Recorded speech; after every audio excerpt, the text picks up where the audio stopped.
ஞானானந்தமயம் தேவம் நிர்மலஸ்படிகாக்கிருதிம் ஆதாரம் சர்வவித்யானாம் ஹயக்ரீவம் உபாஸ்மகே. வணக்கம்.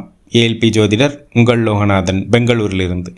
அட்சய இலக்கண பத்திய ஜோதிட முறையில் இந்த வீடியோவில் நம்ம பார்க்கக்கூடிய நிகழ்வானது, ஒரு 26 வயதுடைய பெண் ஜாதகர் ஒரு 3 வருடமாக அரசு பணிக்கான அந்த போட்டித் தேர்வு எழுதுகிறாங்க. எழுதிட்டு அந்த போட்டித் தேர்வுலையும் அவர் வெற்றி பெற்றுறார். அது என்ன மாதிரி துறை இருக்குன்னா, காவல்துறை சம்பந்தப்பட்ட ஒரு போட்டித் தேர்வில் அவர் வெற்றி பெற்றுறார். ஆனால் வெற்றி பெற்றுட்டு அவருக்கு என்ன சிந்தனை வருது அப்படின்னா, தன்னை பற்றி ஒரு தாழ்வு மனப்பான்மை சிந்தனை வருது. நம்ம உயரம் கம்மியாக இருக்கும், கொஞ்சம் வெயிட்டும் அதிகமாக இருக்கும் அப்படின்ற மாதிரி ஒரு சிந்தனை ஃபர்தராக அந்த இதை ப்ரொசீட் பண்ணலை. ஆனால் அவர் ப்ரொசீட் பண்ணியிருந்தார் அப்படின்னா அவருக்கு வேலைக்கான வாய்ப்பும் ஒரு ஜாதகத்தில் இருந்தது, அரசாங்க வேலைக்கான தன்மை இருந்தது.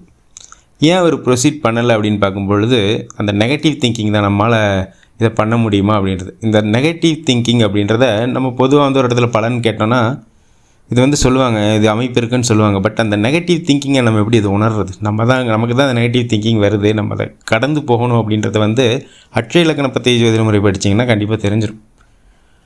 அப்போ நம்ம அந்த இன்ஃபீரியாரிட்டி காம்ப்ளெக்ஸை விட்டுட்டு நம்ம பயணித்தோம் அப்படின்னா அந்த வேலைன்றது சாதகமாக இருக்குது அப்படின்றத நமக்கு அதை புரிய வைக்கிறதுக்கு, அது உணர வைக்கிறதுக்கு தான் அட்சய இலக்கண பத்தி ஜோதிட முறையோட சிறப்பு.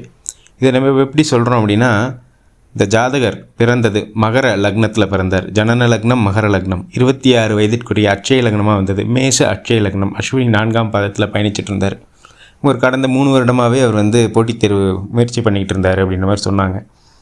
அப்புறம் அவருடைய ஜாதகத்தை ஆய்வு பண்ணப்போ இந்த அஸ்வினி பயணிக்கும் பொழுது இந்த கேது பகவான் இவருக்கு 9ஆம் பாவத்திலேருந்து செயல்பட்டு இருந்தார். இப்போ கேது பகவான் 9ஆம் பாவத்திலேருந்து செயல்படுறாரு அப்படின்னாலே ஜாதகர் ரொம்ப கம்ஃபர்ட்டாக இருக்கணும் அப்படின்றது ஒரு எண்ணம் இருக்கும். அது ஒரு சிந்தனை. ரெண்டாவது, இந்த 10ஆம் அதிபதி சனி பகவான் எங்கே இருக்கார் அப்படின்னு பார்த்தீங்கன்னா, அந்த அட்சய லக்னம் மேஷத்துலேயே இருக்கார். அப்போ இவருக்கு எப்பயுமே அந்த தொழில் பற்றி அந்த ஸ்ட்ரெஸ், அதுவே ஒரு ஸ்ட்ரெஸ்ஸை க்ரியேட் பண்ணுது, அதுவே ஒரு நெகட்டிவ் திங்கிங் க்ரியேட் பண்ணுது.